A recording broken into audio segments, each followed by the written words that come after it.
शिव जी ने पार्वती जी को 2 वर दिया, उसमें से एक वर दिया कि शिव और शक्ति का बल व्रत साधना उपास करने वालों के साथ, नियम धारण करने वालों के साथ में रहेगा, जो नियम धारण करे। आप किसी संकल्प को उठाइए, वो संकल्प आपका परमात्मा पूरा जरूर करेगा। आपका बल, आपने सोच लिया कि मुझे ये पद पाना है, आपने सोच लिया मुझे इंजीनियर बनना है, आपने सोच लिया मुझे डॉक्टर बनना है, आपने विचार कर लिया कि मुझे कमिश्नर बनना है, आपने विचार कर लिया मुझे कलेक्टर बनना है, मुझे एसपी बनना है, मुझे टीआई, जो आप बनना चाहते हो, जो आप सीए बनना चाहते हो, जो आप बनना चाहते हो, उसका बल आपके भीतर स्वयं शिव देते हैं। शंकर देते क्या है? बल प्रदान करते हैं।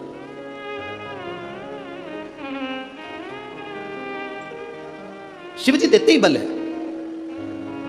अरे कृपा की ना होती जो आदत तुम्हारी, तो सोनी ही रहती अदालत तुम्हारी।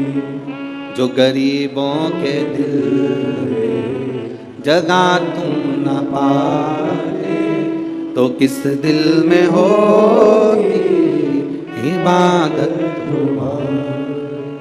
शिव देते क्या है? शंकर बल प्रदान करते।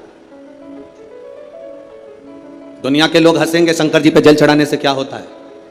दुनिया के लोग हंसेंगे शंकर जी पर 1 लोटा जल चढ़ाने से फल क्या मिलता है? 1 लोटे जल की महत्वता क्या होती है? दुनिया के लोग हंसेंगे कि शंकर की आराधना का फल क्या होता है। दुनिया के लोग हंसेंगे कि भगवान शिव की भक्ति का फल क्या होता है। दुनिया के लोग हंसेंगे कि शंकर भगवान पर बेलपत्र चढ़ाने का फल क्या होता है। शंकर भगवान का गुणगान करने का फल क्या है। शिव को 1 चावल का दाना शंकर को चढ़ाने का फल क्या है।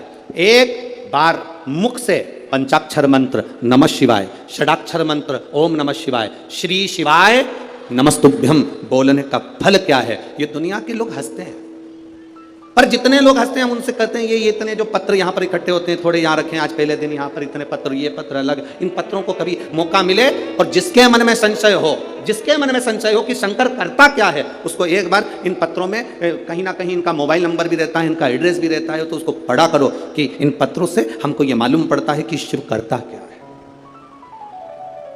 देवता देते हैं पल्ला झाड़ कर और महादेव देते हैं छप्पर फाड़ कर। मेरा शंकर कभी कम नहीं देता, मेरा नहीं देता है तो छप्पर फाड़ कर देता है। चोर चोरी करने के लिए शिव जी के मंदिर में जाता है, अपना कपड़ा जलाकर उजाला कर कर चोरी का सामान ढूंढता है। शिव कृपा कर कर उसको कुबेर बना देते हैं। जो कुबेर की कुर्सी पर बैठा वो वही चोर है जो शंकर के मंदिर में चोरी करने गया था। पर शिव ने कृपा कर, वो घड़ी ने कृपा कर।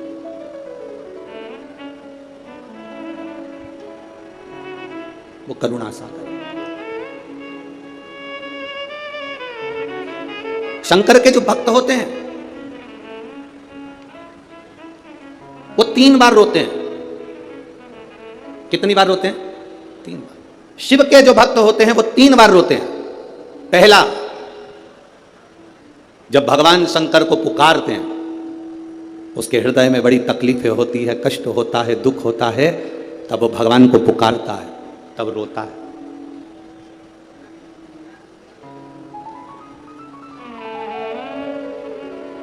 शिव के भक्त 3 बार रोते हैं। पहला, जब वो बाबा को पुकारता है दुख की घड़ी में, कष्ट की घड़ी में, तकलीफ की घड़ी में, तब वो बाबा को पुकारता है, तब रोता है। दूसरी बार, शिव का भक्त जब बाबा नहीं सुनते, बाबा नहीं आते, उसका दुख जब समाप्त नहीं होता और भगवान जब आते नहीं, उसका दुख जाता नहीं, शंकर का भक्त फिर रोता है।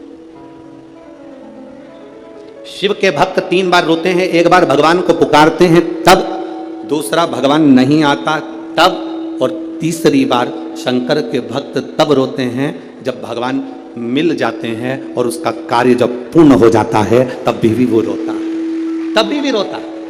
शंकर के भक्त 3 बार रोते हैं। पहली बार जब भगवान को पुकारेगा तब रोएगा, दूसरी बार जब भगवान नहीं आएंगे तब रोएगा, और तीसरी बार जब भगवान आ जाएंगे तब रोएगा। तीसरी बार इसलिए रोता है कि मेरे जैसे पापी पर भी तूने कृपा कर दी। मैंने सोचा नहीं था कि मेरा महादेव 1 लोटे जल से प्रसन्न हो जाता है और मेरे ऊपर करुणा कर देता है, तब भी रोता है, तभी। बस आपका भरोसा, आपका विश्वास दृढ़ होना चाहिए, और जितना विश्वास, जितना भरोसा आपका पक्का होगा, उतना परमात्मा को मिलने में देरी नहीं होगी।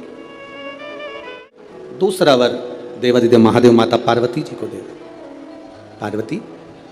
और देखो बिना बल के, बिना अगर कोई तप साधना अगर कोई करे और भगवान शिव की कृपा ना हो, माता रानी की, स्वयं माता पार्वती की दया ना हो, तो कोई व्रत किसी का सफल नहीं होता।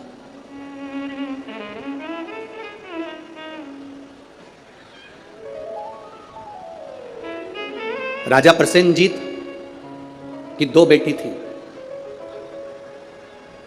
एक का नाम था नेनुका और दूसरे का नाम था रेणुका। कितनी बेटियां हैं? जम के बोलो जरा। दो। पहली का नाम क्या है?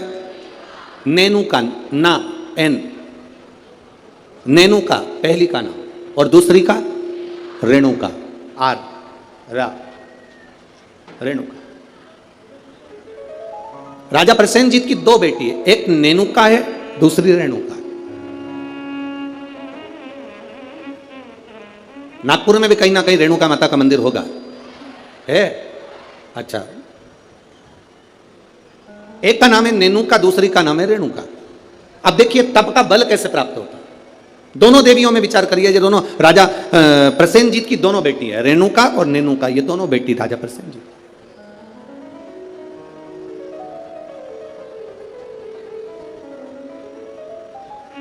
प्रथम नेनुका का जन्म हुआ,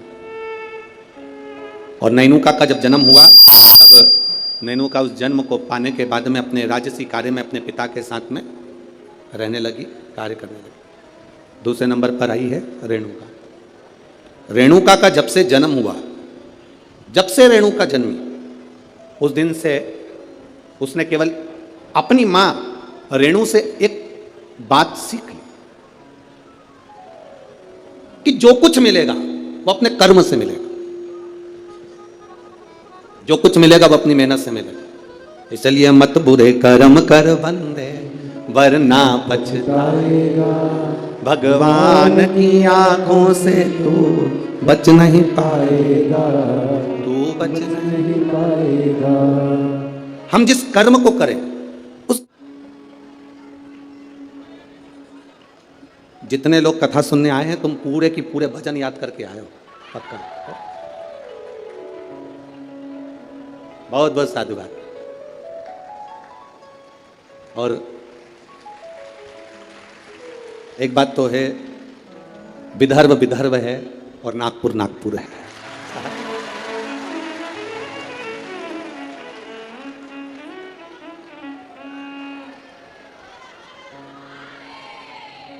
तुम सब नागपुर के संतरे से कम नहीं, पक्का।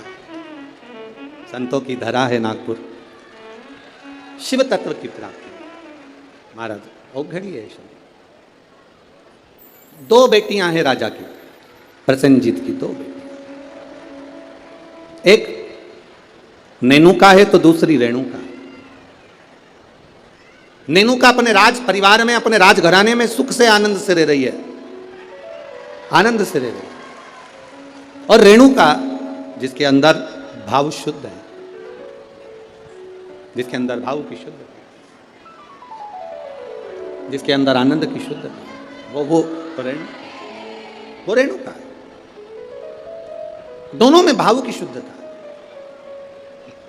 नेनुका राजघराने का आनंद ले रही है, नेनुका राजघराने का सुख पा रही है, और रेणुका राजघराने में रहने के बाद भी अपनी मां रेणु के पद चिन्हों पर चलकर भगवान देवादिदेव महादेव की अविरल भक्ति में लीन है, अविरल भक्ति।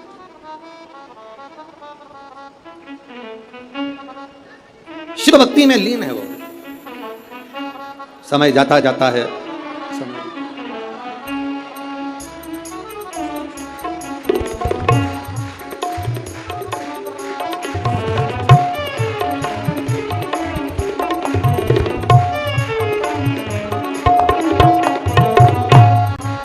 अब रोइए नहीं, खुश होइए। बाबा ने झोली भर दी ना, तो रोना नहीं है, अब तो खुश होना है। आप भी मत रो।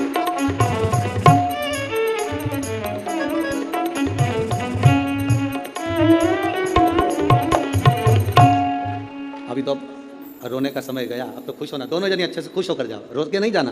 बाबा के दरबार से गोदी भर कर जा रहे हो, और क्या चाहिए, इससे बढ़कर सुख क्या है? दोनों खुश हो। अरे लुटा दिया भंडार का कर दिया मारा ये शिव भक्ति है, शंकर की उद्धार। शिव ओघड़ी है। जहां डॉक्टर ने कह दिया था कि नहीं होगा बच्चा, संतान का सुख नहीं है तुम्हारे जीवन में, वहां देने वाला कोई साधारण नहीं है। वो त्रिकालदर्शी, वो कैलाशी, वो अविनाशी शिव है, शंभु है, वो सहज नहीं है।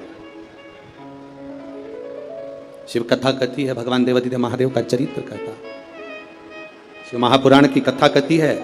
एक दिन राजा प्रसेनजीत ने अपनी दोनों बेटियों को बुलाया और दोनों बेटियां जब धीरे धीरे बड़ी हो गई, बड़ी होने के बाद अपनी बेटियों से पूछा, बेटियों तुम्हारा भरण पोषण करने वाला कौन है, तुम्हारी भंडार भरने वाला, तुम्हारा भरण पोषण करने वाला, तुमको रखने वाला, संभालने वाला कौन है, बोलो।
ये वही है जिसको कहा गया था कि गठान है, और बाबा की कृपा से एक नहीं, जब देता है तो छप्पर फाड़ कर देता है। ये शिव तत्व है, शिव भक्ति है। नेनुका और रेणुका दोनों से पूछा गया, प्रसेनजीत ने दोनों से पूछा, ये बताओ। प्रसेनजीत पूछ रहे हैं कि इस तुम्हारे जीवन का भरण पोषण कौन कर रहा है।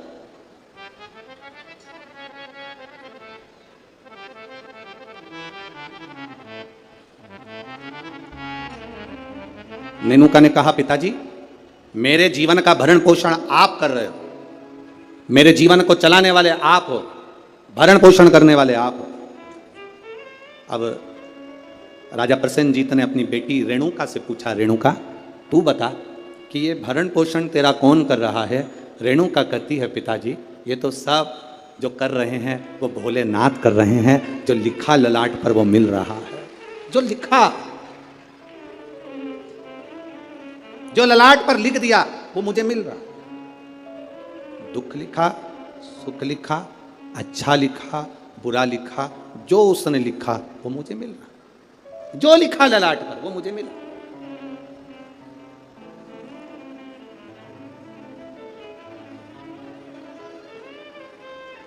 और तेरी कृपा बिना ना हिले एक भी अणु, लेते हैं श्वास तेरी कृपा से तनो तनो। जो ललाट पर लिख दिया वो कोई टाल ना सका। हां, ललाट पर लिखा हुआ अगर कोई टाल सकता है तो केवल एक है, वो देव अधिदेव महादेव है, वो टाल सकता है। एक पत्र आया, देखिए उस पत्र में उसने लिखा, मैं दीपिका अविनाश ठाकुर रामटेक से हूं। कहीं बैठी हैं? बैठी हो तो हाथ हिला सकती हैं। आप ही हैं? दोनों हाथ हिला दो एक बार। हाँ, श्री शिवाय नमस्तुभ्यं। मैं दीपिका अविनाश ठाकुर रामटेक से हूं। मेरे बाबा के 3 अनुभव मैं बताना चाहती हूं गुरुदेव, मैं क्या वर्णन करूं। मेरी मामी को जो रजनी बेस रामटेक में है, उनको कैंसर हो गया, और कैंसर होने के बाद में उनका नागपुर में इलाज चला। नागपुर से इलाज कराने के बाद उनको दिल्ली ले गए। दिल्ली ले गए तभी भी उनका कैंसर ठीक होने को नहीं। गुरुदेव आप करें तो करें क्या। तब बाबा देवादिदेव महादेव पर विश्वास रखकर दिल्ली से दिखाने के बाद में वो ऑपरेशन का बोले पर हम उनको लेकर आए। शिवजी पे चढ़ी हुई बेलपत्र उनको खाने के लिए देने लगे, शंकर पर चढ़ा हुआ जल उनको पीने के लिए देने लगे। मैं बाबा का क्या गुणगान करूं गुरुदेव। आज बाबा की कृपा से जो मेरी मामी जी को कैंसर हो गया था वो पूर्ण तरह से ठीक है, इसलिए मैं बाबा को यहां नमन करने के लिए। आराम है बाबू?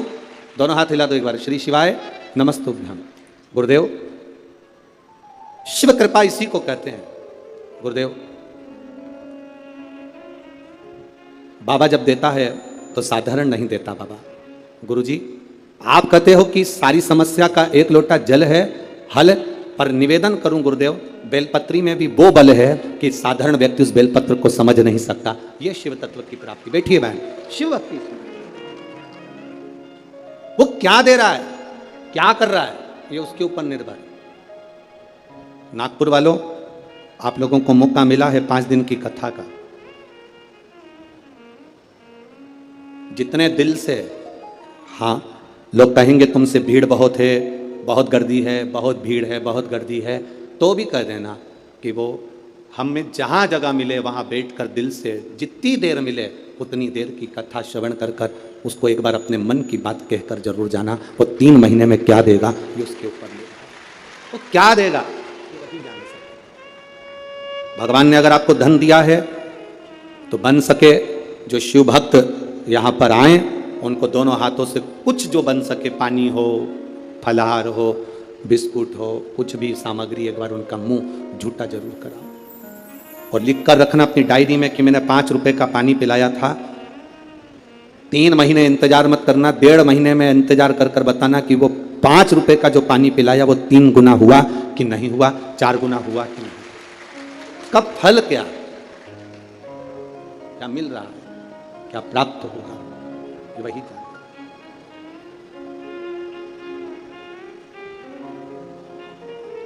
तो क्या प्रदान करता है उसके ऊपर निर्भर है। नेनुका ने कह दिया मेरे पिताजी पालन कर रहे हैं, मेरे पिताजी संभाल रहे हैं, और रेणुका कहती है मेरे पिता नहीं, ये तो भोलेनाथ ने जो जीवन दिया है वो चल रहा है। विचार कर लिया पिताजी ने, दोनों बेटी की शादी करना है।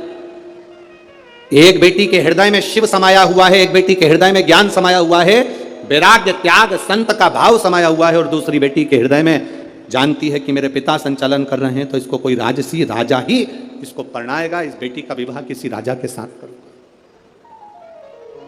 इस बेटी का विवाह मैं राजा के साथ करूंगा। जब भरोसा प्रबल हो जाता है, विश्वास दृढ़ हो जाता है, तब परमात्मा की प्राप्ति का केंद्र बन जाता है।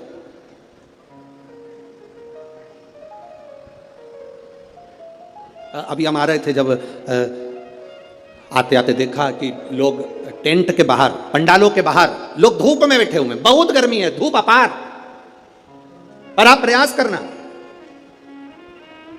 2 बजे कथा चालू हुई, 5 बजे तक चलेगी।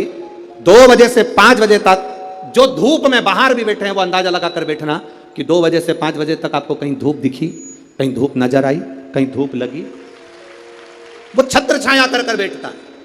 साधारण नहीं है मेरा शिव, साधारण नहीं मेरा ऊपरी।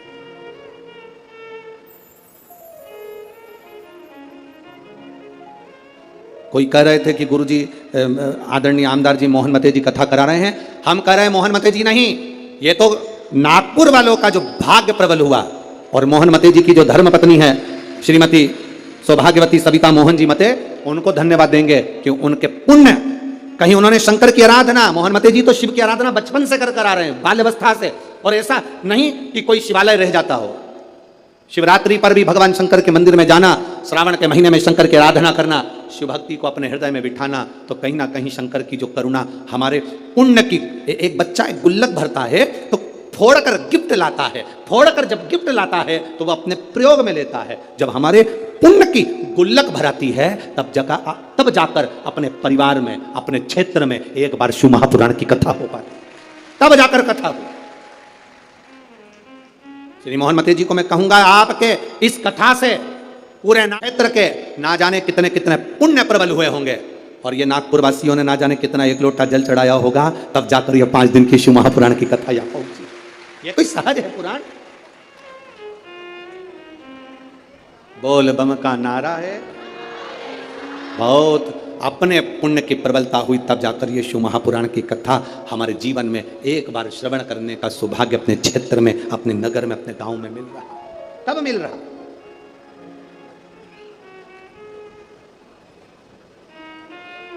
अब बेटियां किसको बिहा दी जाए, बेटी किसको दे दी जाए? कर्म का फल देखिए। जो भगवान देवादिदेव महादेव ने माता पार्वती को कहा था कि जो मेहनत करता है, पार्वती जो संकल्प ले लेता है, जो नियम ले लेता है, जो व्रत करता है, उसके व्रत का फल हम स्वयं देते हैं।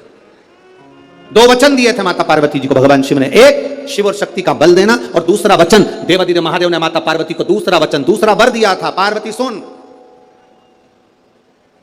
संसार में रहने वाली नारी, पुरुष, बच्चे, बूढ़े, इस मृत्यु लोक में जो रह रहा है, संसार में अगर उसके जीवन में कभी दुख की एक घड़ी भी आई है तो उसके कर्म से आई है।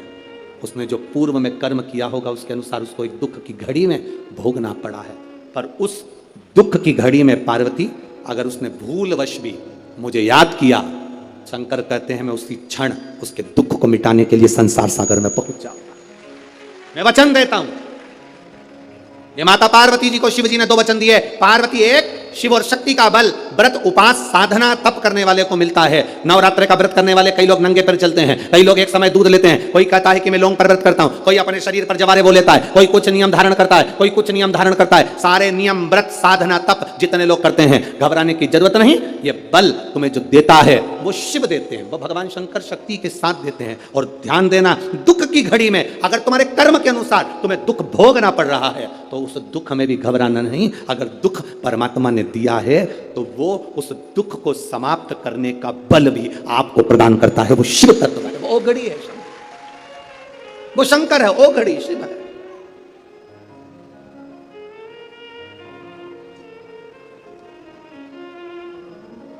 वो शंभु है। आपके बल को जो बढ़ा रहा, आपके विश्वास को जो दृढ़ कर रहा। महाराज राजा प्रसेन ने विचार कर लिया, दोनों बेटी का विवाह करना है। नेनुका का विवाह करूंगा किसी राजा के साथ और रेणुका का विवाह करूंगा किसी ऋषि के साथ। नेनुका सहस्त्रार्जुन को दी गई, जिसकी हजारों भुजाएं थी, खूब राजसी ठाठ था, खूब बल था। नेनुका सहस्त्रार्जुन को दी गई, जितने रावण को भी अपने काबू में कर रखा था। ढेर बल था सहस्त्रार्जुन के पास में, ढेर संपदा थी सहस्त्रार्जुन के पास में। बड़ा प्रबल, बड़ा वीर राजा था सहस्त्रार्जुन, बड़े प्रबल थे सहस्त्रार्जुन। सहस्त्रार्जुन साधारण नहीं थे, बड़े प्रबल, बड़े वीर। जो रावण को भी अपने कब्जे में रखता हो वो साधारण नहीं हो सकता है।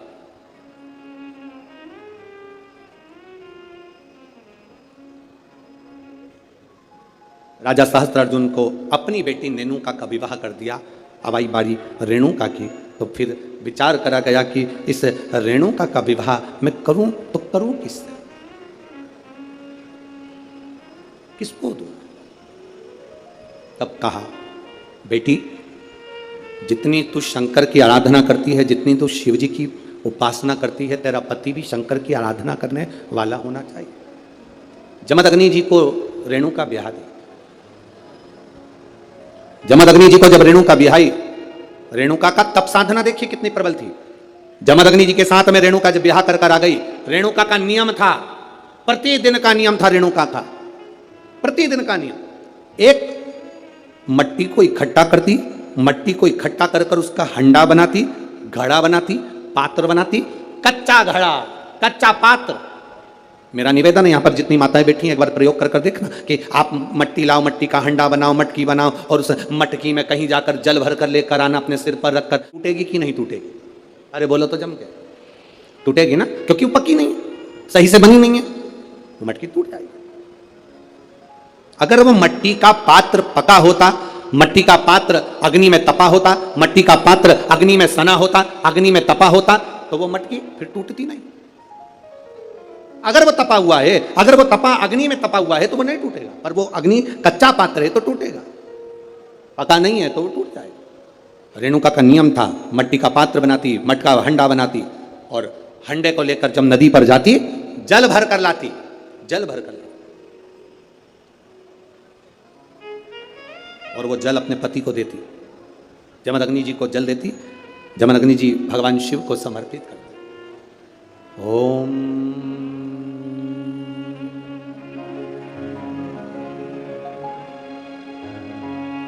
नमः शिवाय।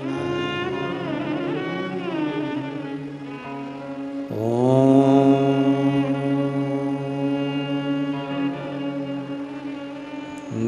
नमः शिवाय। ओम नमः शिवाय। घड़ा लाई, जमदग्नि जी को दिया, जमदग्नि जी ने शिव जी को समर्पित किया। कच्चे घड़े में जल भरना, लाना, शंकर जी के लिए अपने पति को देना, समर्पित करना।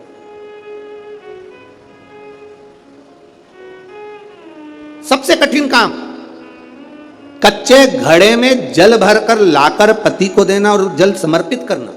एक बार जमदग्नि जी के मन में एक भाव प्रकट हो गया कि मेरी पत्नी रोज घड़ा बनाती है, रोज हंडा बनाती है, रोज कच्चा घड़ा तैयार करती है और रोज जल भर कर लेकर आती है। मेरी धर्म पत्नी, आखिर ऐसा क्या तप साधना, ऐसा क्या तपबल, ऐसी क्या प्रबलता जो कच्चे घड़े में जल भर कर लाती है? कच्चे घड़े में जल भर कर लाना।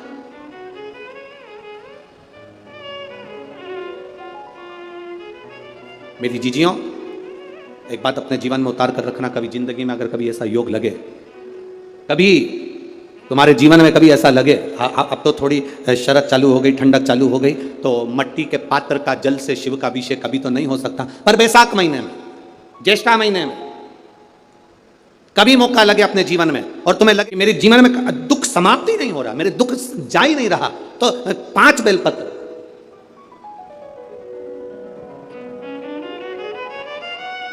5 बेलपत्र, एक आप लोगों को देखो इस पत्र में शिवलिंग लगा हुआ है तो हम आपको इसी से समझा देते हैं। एक बेलपत्र जिसकी डंडी का भाग जल जहां से बहकर बाहर निकल रहा है, अशोक सुंदरी का स्थान देखा है ना सब लोगों ने, बस उसी स्थान पर पहली बेलपत्र।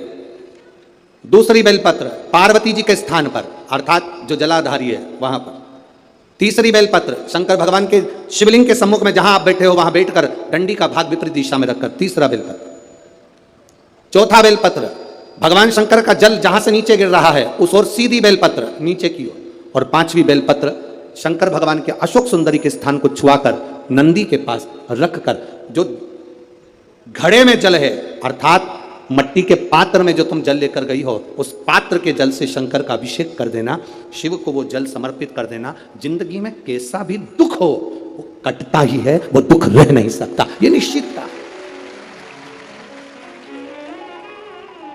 कभी कभी आप लोगों ने नागपुर में ऐसा दर्शन करा कि नहीं करा हमें नहीं मालूम, नागपुर की लीला तो हम नहीं जानते, पर हमारे उधर आज भी होता है। जब बैसाख का महीना आता है, ज्येष्ठा महीना आता है, गर्मी का समय आता है, तो शिव जी के ऊपर ऐसा तिकोना लोहे का कुछ एंगल बनाकर उसके ऊपर मिट्टी का हंडा रख देते हैं। अब यहाँ नागपुर में आप लोगों ने दर्शन करे ना करे वो हमें नहीं मालूम, पर अभी तक चांदी का लगता था, अभी तक सोने का लगता, पीतल का लगता, तांबे का लगता, पर जैसे ही बैसाख का महीना आया, जैसे ही ज्येष्ठा महीना आया, वैसे ही मिट्टी का पात्र रख दिया जाता, उसमें से बूंद बूंद पानी शिव जी को समर्पित। करें दर्शन यहाँ पर, किसी ने करे यहाँ रखते हैं लोग, ठीक है। शिव तत्व की प्राप्ति के लिए भगवान देवादिदेव महादेव के आनंद सुख को प्राप्त